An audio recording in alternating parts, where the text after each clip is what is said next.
I still thought I could save him. Even after he said he was being crowned king over all the lands of wonder. The palace would be packed with his companions.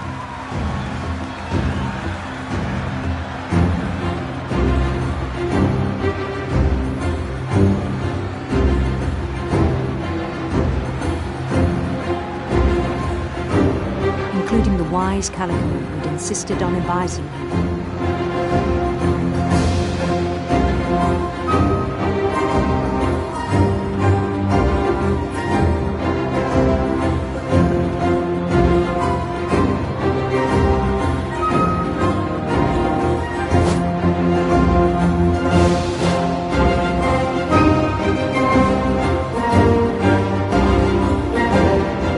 Queen waited, holding his crown.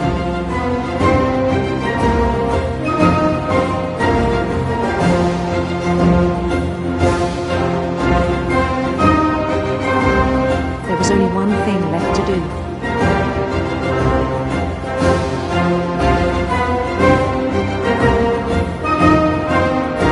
Bend down his head.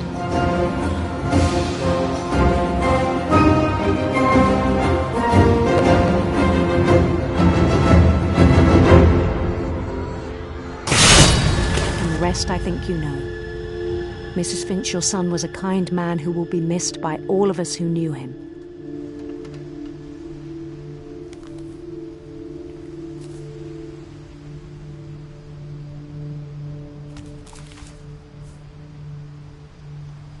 My brother was really cool. I wish you could have met him.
On the way back from Lewis's funeral, my mom told me to start packing. She waited until the day before we left to tell Edie. I'm not sure if she wanted to make it easier or harder.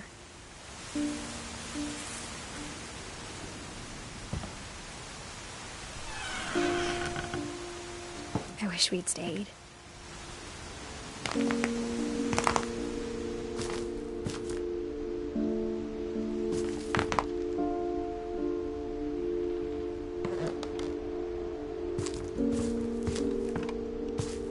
But I understand why we left.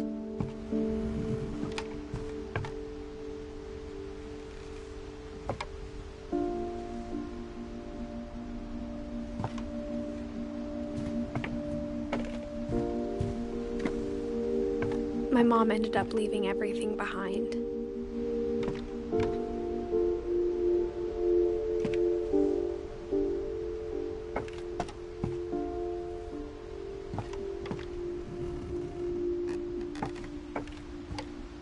What happened that night had been coming for a long time. Maybe it should have come sooner.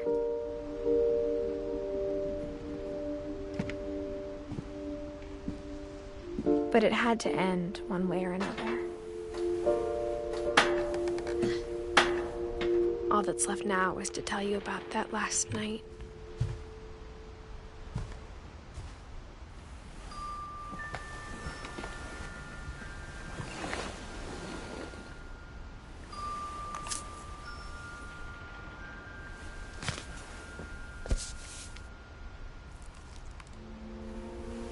That whole last day, Edie just watched us pack and didn't say a word. Until supper, when she raised her glass and said, "To our final night together, and all our final nights apart." Grandma, you know what I said about alcohol. Some of your medications are very Edith, specific. I left a present for you in the hallway. Why don't you go open it? The grown-ups have to argue now. I'm sorry, you're right. We're all leaving tomorrow. Let's just enjoy our last... I'm not leaving. Edith, you're excused.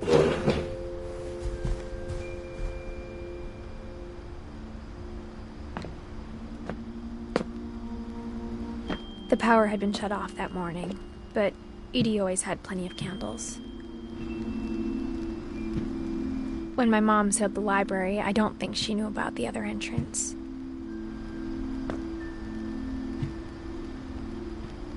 Or that Edie had a key to it.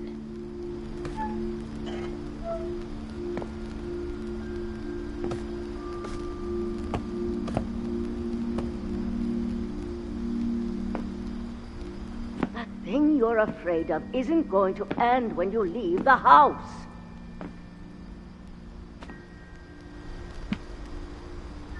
Edith has a right to know these stories. My children are dead because of your stories!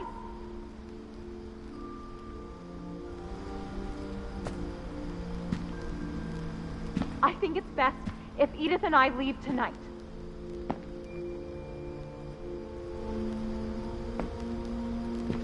We'll have the nursing home send a van for you in the morning, okay?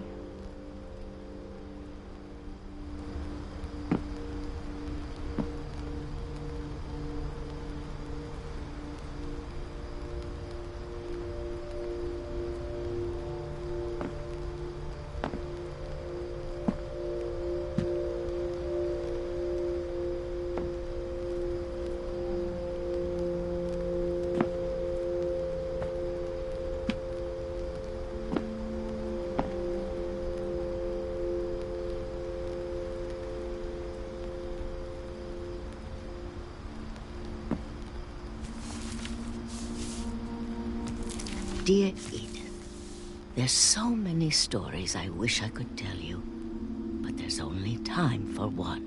This is about what happened on the night you were born.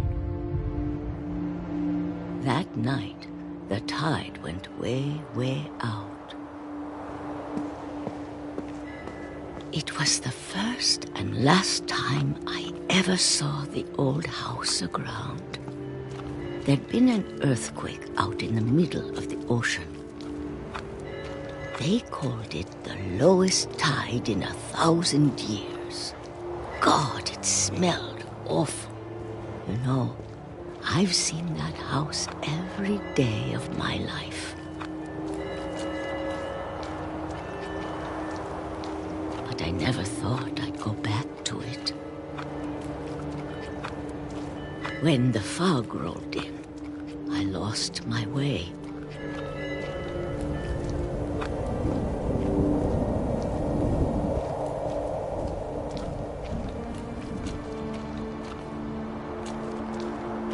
I got turned around.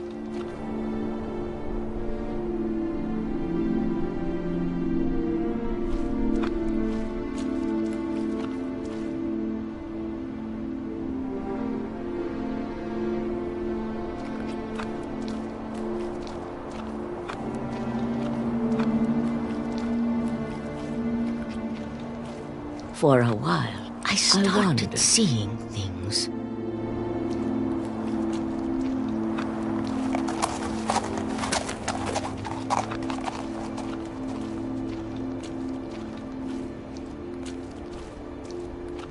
Things I'd forgotten had ever existed.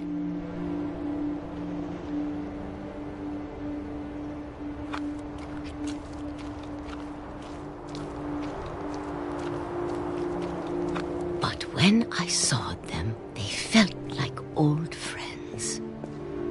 That night, a lot of things came back to me. Or maybe I came back to them.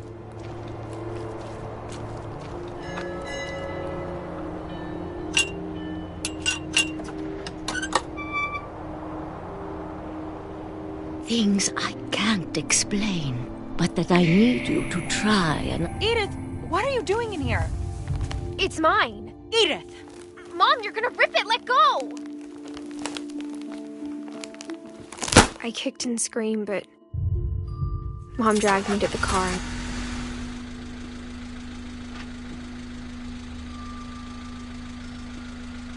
I never saw Great-Grandma Edie again. The next morning, the band came to pick her up, but she was already gone. After that, we moved around a lot.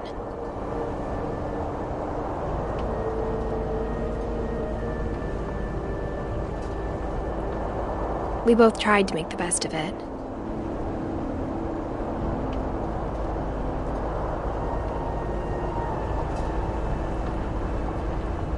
A few years went by.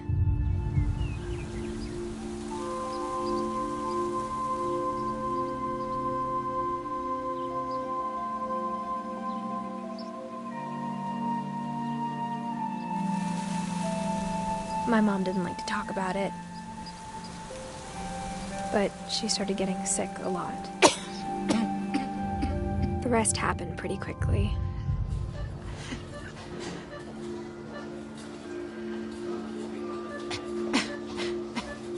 She got better for a while, and then she didn't.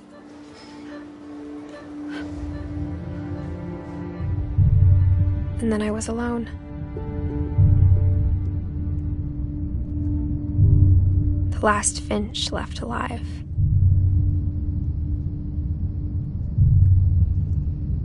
Until I found out about you. I'm still not sure what to tell you about all this. If we lived forever, maybe we'd have time to understand things. But as it is, I think the best we can do is try to open our eyes. And appreciate how strange and brief all of this is. This journal was supposed to be for you. But now I hope you'll never see it. I just want to meet you and tell you all these stories myself. But I guess if you're reading this now, things didn't work out that way.